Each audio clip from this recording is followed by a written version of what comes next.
Hey everyone, welcome to Primary Market Chatter brought to you by Sunday Investing. This is the November 3rd week IPOs edition. काफी light week है अगला हफ्ता. Not a lot of IPOs. We have missed one Fujiyama today again like last time. Last time also we had missed Finbuddha Monday को क्योंकि हमने किया था इस बार भी हम Monday को कर रहे हैं. Availability नहीं बैठ पाई थी सबकी on Sunday. That is why we got late. Sorry about that. But yeah, we'll cover the remaining three IPOs. What we'll do is we'll start with one Mainboard. One SME, which is Gallard Steel, and then talk about two Mainboard. One is closing tomorrow, Capillary Technologies, and then one is opening tomorrow, Excelsoft Technologies. So we'll talk about these three companies. It should be a short space. We'll try and wrap up everything in hopefully 30-35 minutes. But yeah, before we get started, just want to highlight a couple of things. One, we are not SEBI registered. हम लोग SEBI registered नहीं है. Everything that we say, please do not take anything on face value. आप हर चीज को study करें and only think of it as a way to comprehend your research, but none of what we are saying is qualified opinion. We are not SEBI registered. Please do not take anything on face value. आप अपना study करें उस हिसाब से IPO apply करें. We do not understand your situation. You do not understand our situation. We really love the game of equity and primary market. That is why we do this every week, where we talk about the companies which are coming, because that also helps us in order to form our opinion and also learn from each other and from you. If you have any questions, definitely post them in the chat box. We'll take questions as well. Second thing, मैंने अपना YouTube channel हमने अपना और Instagram channel भी ऊपर डाला हुआ है. If you haven't followed us on YouTube and Instagram, please go ahead and do that as well.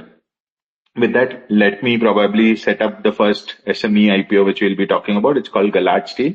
Incorporated in 2015, companies engaged in manufacturing of engineered steel castings, including mild steel, SGCI, low alloy castings for Indian Railways, power generation and allied industries, and provides high quality solutions across various sectors. So casting वगैरह का play Indian Railways को casting के component देती है जो कि फिर traction motors वगैरह में लगते हैं at high level. आईपीओ की बात करूं तो लगभग 37.5 सीआर का आईपीओ है, all of which is a fresh issue. 37 crore type का कंपनी रेस कर रही है at a market cap of 143 crores. So 143 पे 37 का रेज है. FY25, so your almost your whatever 26.5 minimum dilution जो कंपनी कर रही है वही है. एक प्री आईपीओ हुआ है इसमें of late Sage One and came in pre IPO. Will talk about that as well. But in terms of FY25 financials, revenue 54 CR था FY25 में एंड पैट 6 सीआर था. तो अराउंड 10% पैट मार्जिन है company के, 11%. And FY25 financials पे बात करूं तो coming at somewhere like 24 P FY25. LM की बात करूं तो एलएम से रिन कैपिटल है. So with that, over to you Sachin to talk about Gallard Steel. Am I audible? Yep. All right. So this Gallard Steel, they are operating in this casting and foundry and machining. So basically they combine all three and they are a casting and foundry player. So what they do is they use steel and also some steel scraps, and then they use components like they perform process like melting, casting, where they use furnaces, etc., CNC machines, etc., and then they perform tests on these components and then they supply to different verticals. Railway is their biggest vertical, and apart from this they have some smaller portion of defense and some power and renewable, etc., as well. Now what they are saying that they have both facility for both machining and foundry, which is located in Pitampur industrial area of MP, and they do all sorts of thing under their processes, end-to-end production and then testing and then supply to the end client as well. They also have in-house designing department as well, where they design the components as per the specification from the various departments, and then they supply to all of these departments. So coming to their revenue mix, railways form around 70 to 80% of the revenues, where they supply various components for traction motors, bogies component also they supply some components for locomotives, suspension tubes, axle boxes, some components for wagons as well, couplers, etc. And in railway also they are approved as a RDSO approved vendor for some of the components, and for some of the components they are into development vendor category. So that will slowly transition to this approved vendor list as and when the railway demand rises. Now coming to the other vertical, defense is around 3 to 4% of the revenues, where they supply some components for this T-70 to T-90 tanks, and some artillery components has also they supply, and they recently have also received some orders for bomb shells as well, so which are used in these Rafale and Mirage fighter aircrafts. So and slowly they are gaining traction into these components as well. 1 to 2% comes from this power generation vertical, where they supply some bush housings, forks. They supply to PSUs like Bale also they supply, and the rest of the revenues is from other verticals of industrial, where they have one subsidiary which is into foam business for mattresses, but that is a non-core portion of their business, so that is not entirely their focus going ahead. Main focus is this casting and machining thing. And they have one small vertical in Europe as well, Gallard Steel Europe from Netherlands, but that is in dormant stage right now. So maybe potential exports when that comes into picture going ahead, that will materialize for this Gallard Steel.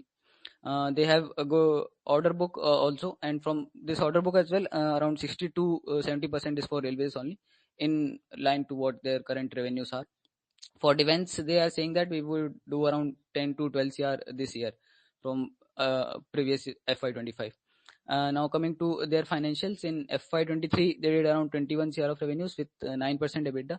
In FY24 and they got some approvals, and they transitioned into this vendor category, and they did 27 CR of revenues with higher EBITDA around 18 to 92%. Going in FY25, where they got revenue from this subsidiary as well, which does foam business. So major portion of that revenue came, I mean to say, the major push to this revenue in FY25 came from their subsidiary, where they did around 53 CR of revenues with 23% EBITDA and near 11% PAT margin. Till first half of this FY26, they have done around 32 CR of revenues with similar EBITDA and slightly higher PAT margin, around 12 to 13%. And they are projecting similar margins in the second half of the year, and for next year they will likely get higher when their capacity comes live from the IPO proceeds that they are using for. So as I mentioned that they are a RDSO approved vendor for some of the products, and listed players, there are limited listed players in this, so that is one advantage for them. Also they are slowly transitioning to more for into this approved vendor category for more number of components from this development vendor stage to approved vendor stage. So approved vendor stage generally gets a higher wallet share for all of the components that they supply, around 80 to 70 to 80% wallet share they get in approved vendor stage, and possibly higher margins, around 25-30% margins also they get. One risk that they did clarify was that steel is a major component of their raw material, and we have seen steel prices fluctuating violently in the recent past. But good thing with them is there are price variation clause in most of their contracts, so they that does not affect them much, and margins are pretty stable given their business operations. Now coming to this IPO funds and usage, apart from the OFS, from the fresh issue, it's around 20 CR is for this capex only, which will enhance their capacity, which is running at around 80 to 90% in various components. Where they mentioned that capacity is not a major constraint, but the major bottleneck here is their melting thing, which they said that we will add some more furnaces, and that will also be gone, and that will likely see enhancement in FY27 and beyond. Around 7 CR is for debt repayment, and the rest is for this general corporate process. Now coming to the pricing, it's near 23 times FY25, and given the growth in current year might not be as good as that was in FY25, it probably near 14 to 15 times FY26. And in FY27 only we get to see that new capex coming live and higher revenue multiple. Now coming to their anchor list hasn't come yet, it arrives tomorrow. LM here is Seren Capital, has a decent record so far in this financial year. Patil Automation, Mehul Colors also they bought, so decent enough. Pre-IPO had Sage 1, very recent in November only, around 105 per share, and some HNIs were also there. So for Sage 1, they mentioned that Sage 1 earlier wanted a higher chunk for the pre-IPO, but since the IPO size went into reduction, so they probably gave what they are saying, that they probably gave better pricing to Sage One, because they could not give a higher share to Sage One in their company. So they gave a better pricing, and in terms of that pricing, we see the IPO price is slightly higher compared to what Sage One got in the pre-IPO. So for the final thing, I think it should good given the capability. Capacity utilization shows that their products are in demand both for railways and for their upcoming sectors of defense, etc. as well. But that does not happen immediately in FY26. So you should wait it out to see the uh, real capability of this company in FY27 and beyond. But personally, we'll be applying this one. That's all. Got it. Thanks. Thank you, Sachin.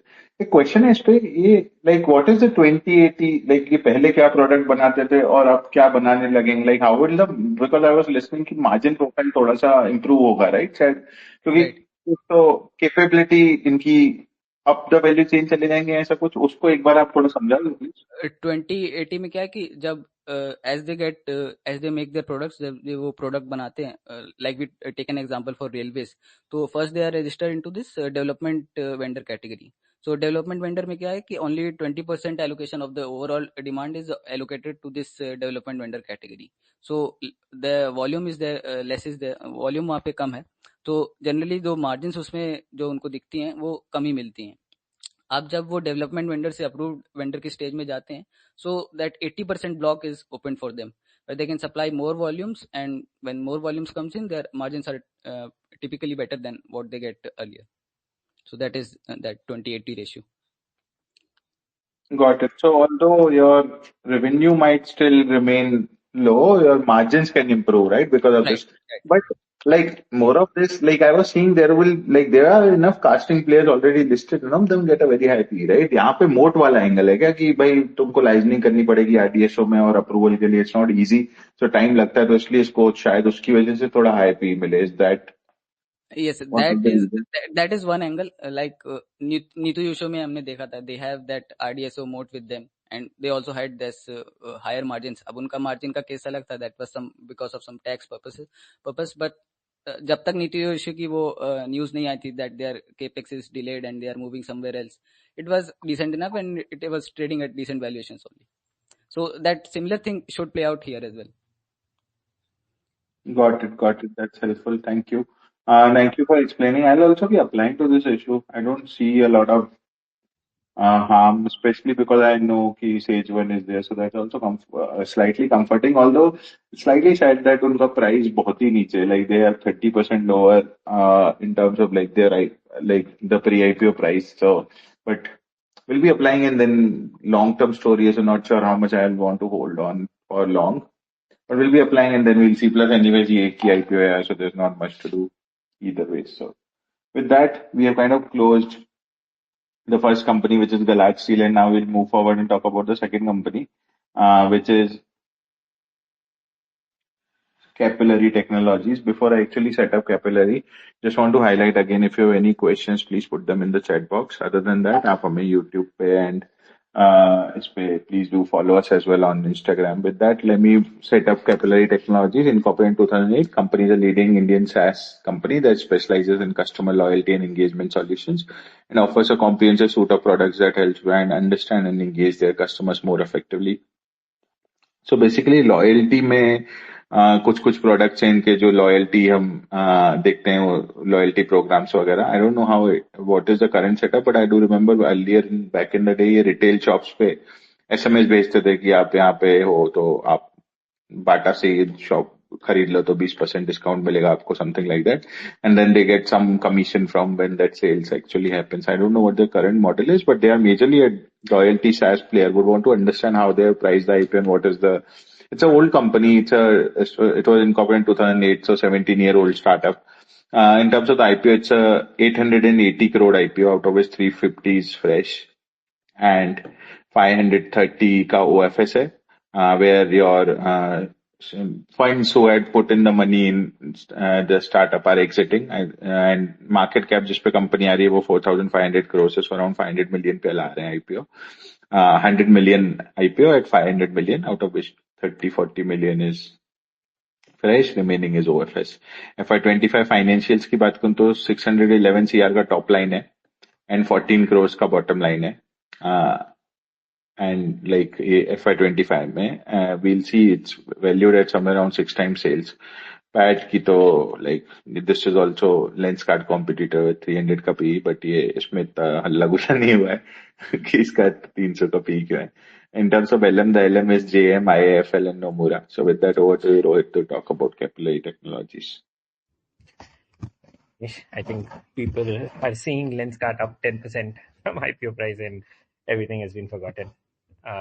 So I'll come to what Capillary does. I'll quickly explain what it is. I'll explain their story also. This is a story that I also understood from some folks I know who are like senior people at the company. So these guys are a end-to-end horizontal loyalty solutions provider. They are a proper SaaS platform, which means they make their money by selling software as a service, which is obviously highly recurring in nature. So what they do is they power the loyalty programs for many of the large brands in India as well as globally. So for example, sometime back there was a lot of noise on Indigo starting a loyalty program. That entire loyalty platform is managed by these guys. So from the app, that is their blue chips app that Indigo has, to the rewards, to the communication, CRM, like everything put together is managed by Capillary. And Indigo is one example. Tata Neu, which is probably one of the most popular reward programs that is there today, because of how Tata have just clubbed all the Tata brands under one roof, that is powered by Capillary. Like that, there are so many different brands that you would use on a day-to-day basis that use Capillary. I would say that actually in India there is no other provider of a tool or a product like Capillary, certainly in India. Now, the way these guys started, if you look at what they were 10 years ago, they started by saying we will provide a little bit like what Manish said, we will provide for retail and retail clients, we will provide some kind of a loyalty and retention tool. They went and acquired everybody, the Vishal Mega Mart, Aditya Birla, Metro. Like if you go through the RSPs, all the big brands that you think of are part of their business. That was their, they were very limited in focus. They were largely focused in India. They were almost 100% India and almost 100% retail.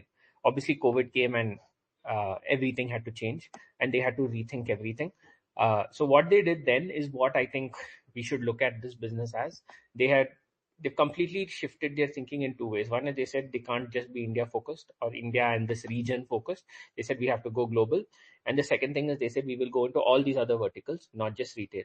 So today they are in the US, they're in Europe. In fact, about 50% plus of their business comes in the US. And I'd say that's where the largest, loyalty market is. 15-20% is Europe. So Asia and India has suddenly become a lot smaller. They've also gone into many other verticals like fuel, for example. They power the program for Shell. Travel, I spoke about Indigo as an example. They do B2B, which is again a very interesting thing. So Pidilite, Polycab, where you give rewards for sales agents and there's a dealer distributor model.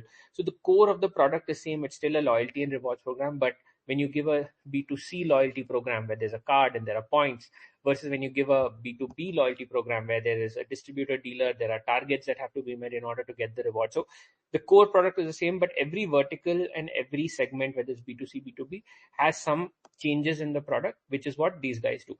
And one thing that I have understood about this company is that their core business, which is their India retail business, which is I'd say their mature business, is actually a fairly profitable business. It is not something that will grow at a rapid pace because India is fairly mature. There aren't any more retailers really for them to go and acquire. But they're doing a lot of investments in their new verticals, which is the non-retail, say travel and so on, as hotel, hospitality, all of that. And they're also doing a lot of investments on the US and Europe side. And you can see, and there is one more pillar to their strategy, which is they do a lot of acquisitions. So when they go into a new geography, they generally acquire a company in that space, in that country. In the US, there are a bunch of acquisitions that are listed, but the thesis is that you acquire a loyalty business, which is generally tends to be service oriented, so a low gross margin, people heavy kind of business, and convert them into their product. They transition all of the people that are there and replace them with this product, but they basically buy the customer base of whichever company they're acquiring in that country. And so because they're effectively acquiring services companies, they can get them for very cheap as well. So what do I like? I actually like this business quite a lot. Firstly, sticky, large enterprises. with very minimal churn. If you see their data, they say they have only 5 to 7% annual churn, which is excellent. In 2 years back, I think they first got covered by Gartner and then Forrester and a bunch of these other guys. And they came in the top, I think they came first or second or something. And after that, they've been getting a lot of inbound. So their sales costs are also pretty low.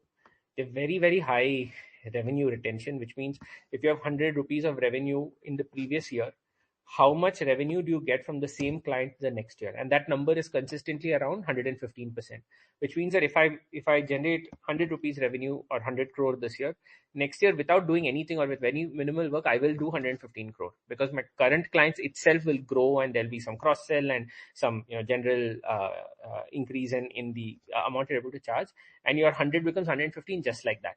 Then you lose a little bit for churn, but then getting that extra 10% growth is not that hard, either through new clients that you add or inorganic. So for this business to grow 25% is actually very easy. At least that's how I look at this. And 25% is that sweet spot in the market where if you grow 25% as a mainboard company, people love you. The last thing is that the technology that they have, this is actually truly a technology company. They do have a moat. A lot of the systems that they have get integrated deeply into the system of the client. So if you go and work with an Indigo, it takes 6 months to get started, but you are now in every single system of Indigo, from their CRM system to their payment system to like every single piece. Therefore, it is very sticky. It's very difficult for somebody else to come and plug in. That switching cost is very high for the client also. So all of these things really make me like this company, this business, what they do. It's also fairly unique certainly in the Indian listed market. There are not too many such companies. Obviously, this is not profitable right now. I mean, I don't have to say, when I say obviously, I just mean, if you look at the numbers, it's not profitable. There is some amount of depreciation, amortization because of the acquisitions. On a cash basis, they are actually generating cash, which is good, because a lot of times these guys bill upfront for the quarter coming ahead. So there is decent EBITDA, there's decent cash generation. So last year they did 600 odd crore last year. This year in H1 they've done 360 crore, which is again a 25 odd percent year-on-year growth. I can easily see them doing about 750 odd crore with 12-13% kind of EBITDA. Even if you see last year in H1 they had 8% EBITDA, full year they did 13%. This year H1 is 11%, so full year, I mean, they should at least 13%, maybe they'll do 14-15% EBITDA also. Next year, if you assume another 20-25% growth, this company can easily do 950 crore top line with 150 plus EBITDA next year with decent amount of cash generation. I found the anchor decent for a smallest issue. I mean, there were a lot of the decent mutual funds. There were no major names, but there were some interesting names. ValueQuest was there. I think Hornbill was there. So some interesting names also. Decent founders, technocrat founders. I think they've turned the business around in the last 3-4 years. It's not expensive. If you just look at pure trailing sales, it's at 6.6 or 6.7 times.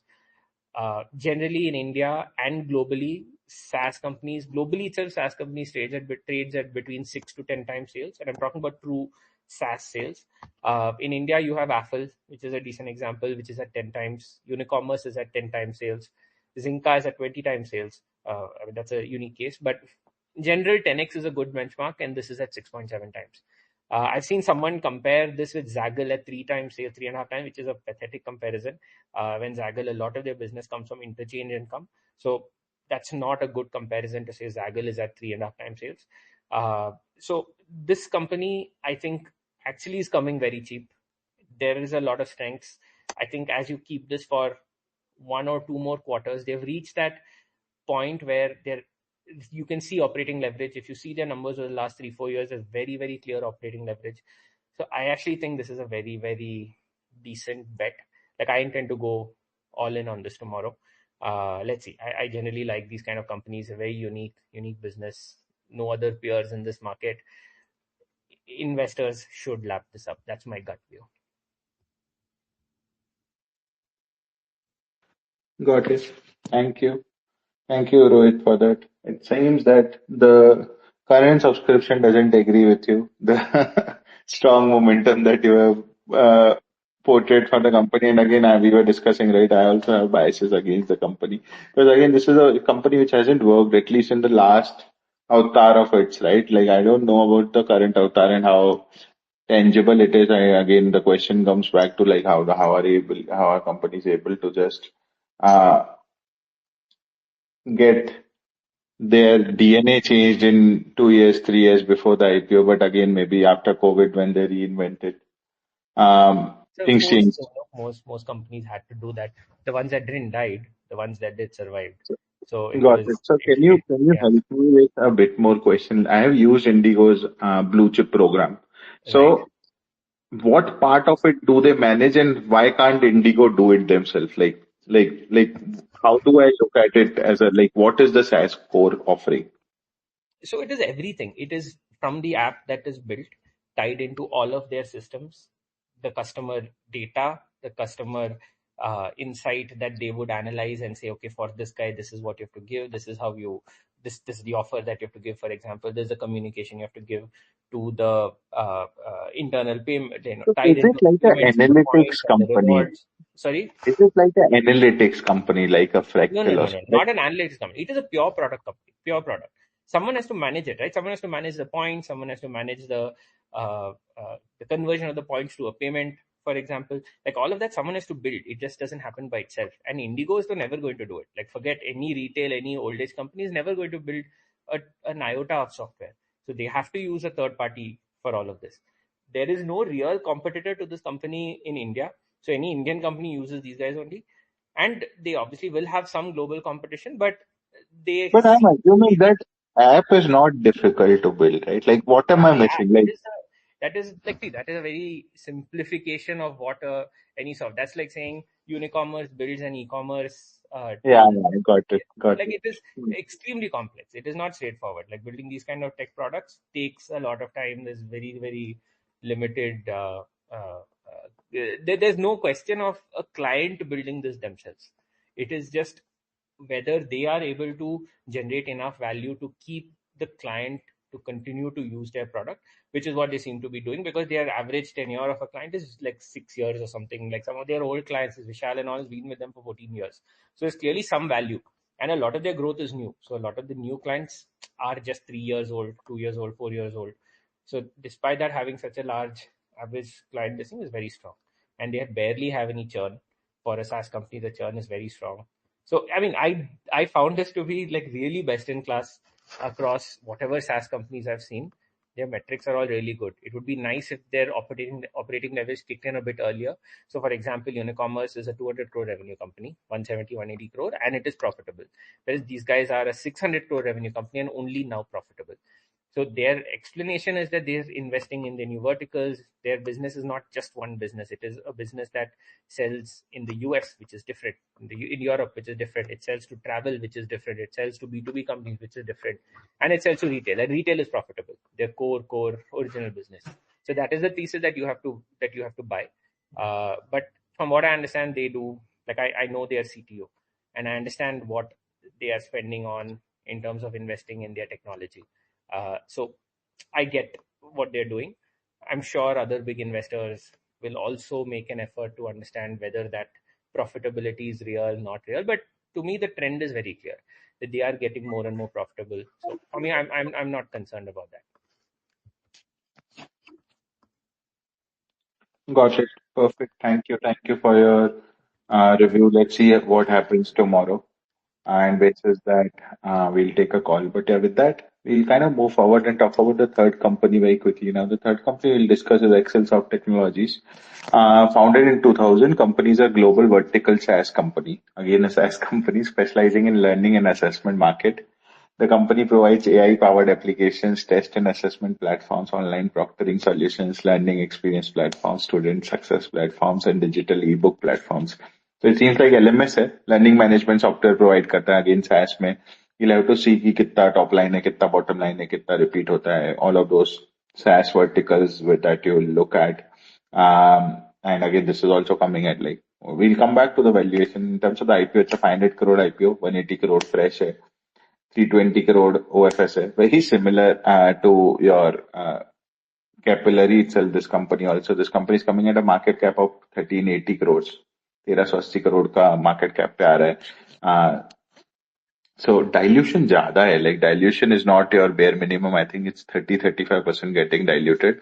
FY25 financials की बात करूँ तो revenue 250 crores का है and bottom line 35 crores का है. So 250 crores revenue पे it's coming at like again what 5.5 times sales, and PAT some 40 times PAT, if I'm not wrong. Yeah, approximately that. In terms of the LM is Anand Rathi. So with that, over to you, Tanmay, to talk about Excelsoft. Is my voice clear? Yeah. So Excelsoft Technologies Limited is a global AI-based vertical SaaS company focused on the learning and assessment market. In the high-end, high-stakes assessment markets, it provides its solutions through its AI-based assessment and proctoring solutions. Its solutions are used by assessment and proctoring organizations, qualification bodies, awarding and credential bodies, admission test councils, corporate entities, government entities. Uh, it has got marquee clientele like Chartered Quality Institute, which is based out of UK, Pearson Group, Ascend Learning, Walter Kluwer, Thomas Learning, Harvard, which is global university, uses its platform. Oxford, Infosys Technologies, UNESCO, World Bank, Foreign Trade Institution, College of Excellence, Saudi Arabia, AQ Education, IIT India, Indian Institute of Technology colleges. So all these guys use some of the product, some or the other product of Excelsoft. So I'll just list its product out. Its main leading product is a platform called as Saras, which is Saras or Saras, which is focused on the learning management systems, LMS. Its second product is Enable and then ED, which is focusing on learning experience, which is a learning experience platform. The third one is Open Page, which is a digital interactive book systems a system platform. The fourth one is Easy Proctor, which is an AI based remote proctoring solutions. Then it is College Spark, which is a student success platform, and then there is a last platform called as Learn Active, which is focusing on the increasing the learning, bettering the learning solutions for the K-12 segment.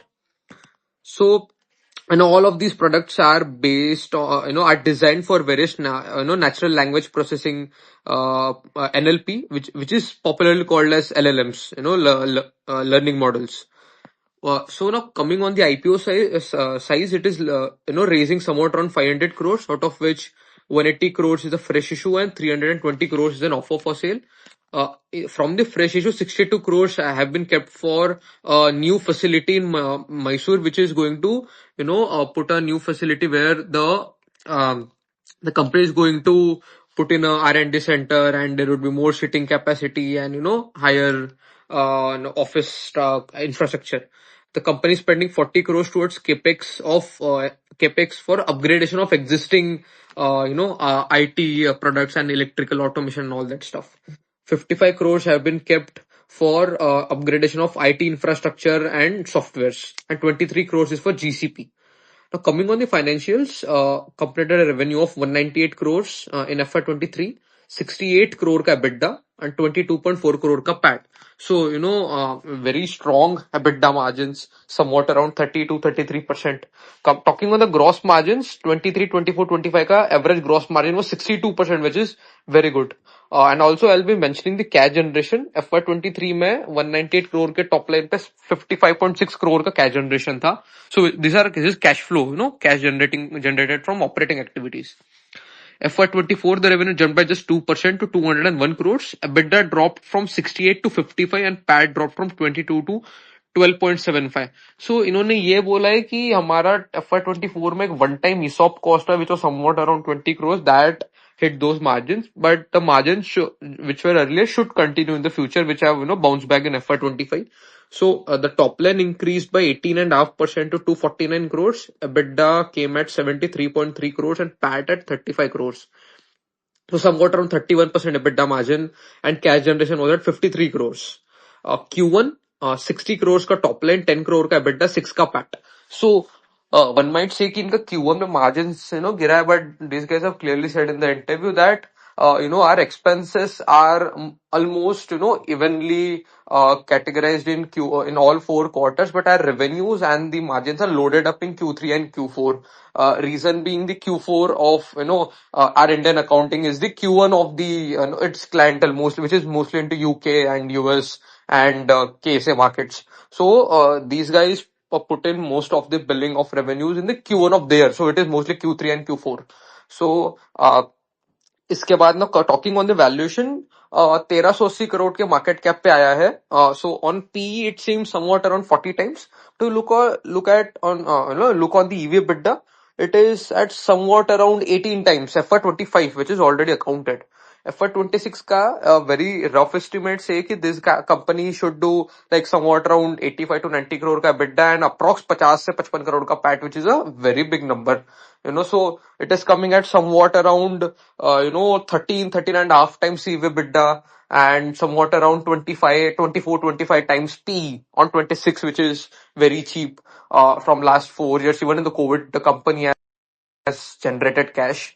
So I feel the valuations are very good. Talking on EV to sales, it is somewhat at 5.5 times, FY25 and somewhat around 4.7 times FY26, which is, I feel this is the cheapest SaaS company coming in this, in Indian markets, at least as per my, knowledge.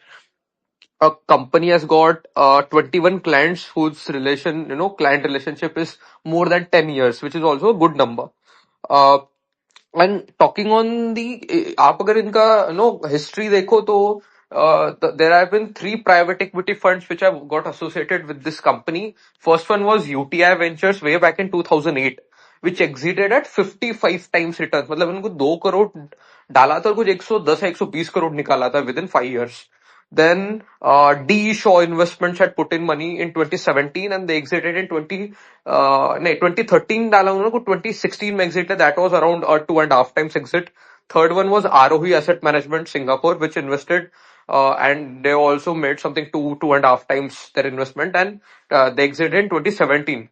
So promoter has has done a buyback of the whole PE ka shares, and now before IPO this is a 95.5% promoter holding wala company. So company post IPO I feel somewhat around 65% cash plus promoter holding, which is I feel the highest in the SaaS companies in India, at least, which as far as going public is concerned. So what overall I felt on the company is niche business hai. There are I guess 2 more companies in the unlisted space which are at somewhat around 50-70 crore top line, which haven't been growing from last like 5-6 years. All these both are south based companies. The largest client of this company is Pearson Group, which is 57% of their revenue, which looks as a risk, but to also understand that Pearson Group has got 12 independent companies which are very different in nature. And Pearson Group, I guess, as per my knowledge, is UK's largest publishing and all that related company. So जो 12 companies है, उनका मिलाकर वो एक Pearson Group बन के 57% top line बनता है.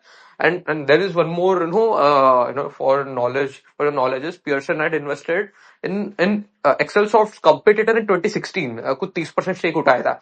They for this similar kind of a product, and I feel they have written off or something that has happened to that company, and all that work has been shifted to Excelsoft. So so company तब से मतलब इनके साथ ही, and at this point they have the largest chunk of in terms of revenues. Pricing इसका बड़ा अच्छा किया गया. When its IPO was filed, what I know is the IPO was expected of 700 size at 2000 to 2500 ka valuation. Now IPO is coming at 1380, which is significantly cheaper than earlier valuation. Good capabilities, promoters, there are 3 interviews, very fine promoter, technocrat people, very old company, I guess 1998 का company, कोई नया company नहीं है. Consistently they are generating lot of cash, मतलब जितना Capillary ने generate किया in 24-25, whatever it was, they have done similar at let's say, I know the comparison is far odd, but these guys have generated similar cash flow in barely 1380 market cap. So fairly good company, fairly good promoters, good valuation. Talking on the LM Anand Rathi, इससे पहले इनकी 3 IPOs आए थे जिनमें वो खुद banker थे, main banker. One was Crizac which got listed at 25% premium. उससे पहले वो यूनिमेक था विच वॉज 75% प्रीमियम. उससे पहले आजाद इंजीनियरिंग था तो 30%. And all these have done well even post listing. And the last it was a left wing banker in Anand Rathi shares which is 77% up from the IPO price. So one merchant banker has got good track record. Litigations पे कुछ FEMA का छोटा सा एक पड़ा है but that is not much कहते हैं मटेरियल नहीं है. So overall a good company, small IPO size, small issue price, anchor book should be out in some time, expecting to it to be fairly good. So I will be applying for this even for the listing as well as for long term. बाद में देख लेंगे, listing के लिए तो लगा देंगे इसमें. Got it. Helpful to know PSN is one of the clients. क्योंकि PSN also manages the GMAT exam, जो which is your CAT का equivalent exam होता है.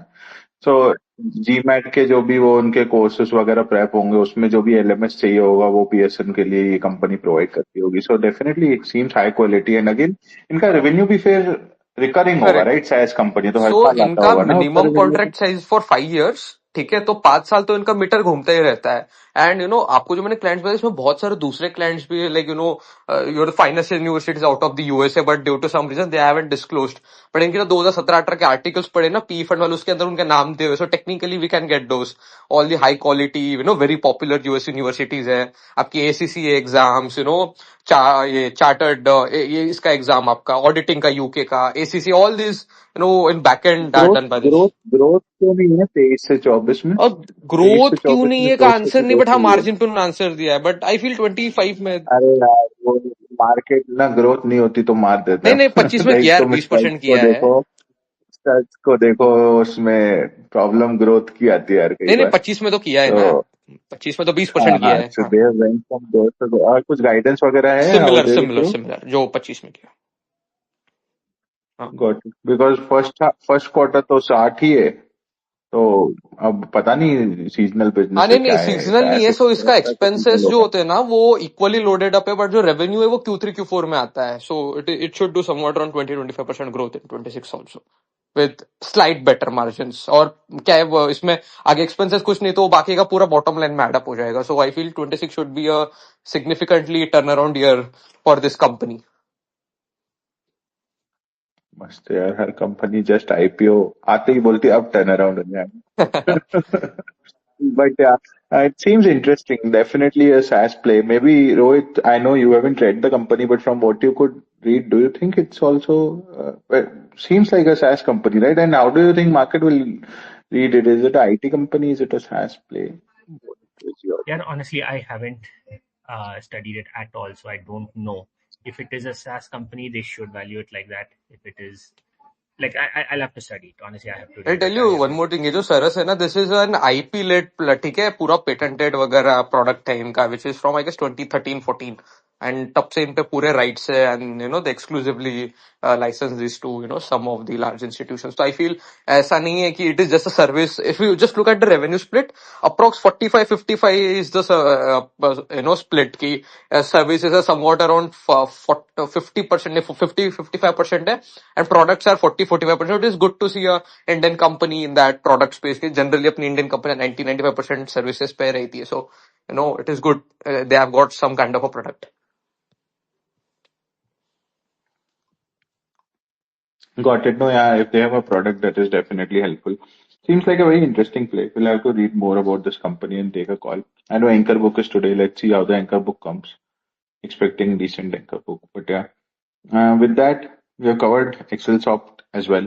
If there are any questions, I'm reading a few comments which I probably missed while we were talking about it as well. Excelsoft is a technology provider to edtech companies, B2B company. Okay, B2B SaaS, I'm assuming. Almost all IT tech certification exams are conducted through PSN View. PSN I know is a big player. Then there was one question which I think, Rohit, you missed, that the OFS was in Capillary is not by the promoters, right? Like although promoter, उसमें दिखता है वो Capillary International. मैं बता दूं क्या वो मैंने पढ़ा है क्योंकि कुछ तो बता ये दो। जो कैपिलरी टेक्नोलॉजीज का जो पेरेंट सिंगापुर बेस्ड एंटिटीज है ना, उसके अंदर भी सारे, by the way it is an SPV based out of Singapore, उसमें भी सारे अर्ली बैकर्स ही है। तो टेक्निकली इसका प्रमोटर होल्डिंग इज बेयरली 7-8%, बाकी पूरा बाहर का ही है। You know, so like a normal startup it looks on paper की 60% promoter holding which it come down to 55, but वो जो 55 में से 48 है उसमें भी पी फंड्स ही बैठे हैं सारे। एंड वी ऑल नो कि पोस्ट लिस्टिंग थोड़ा ऊपर जाती बेचना चालू हो जाएगा, so that is going to happen in this company.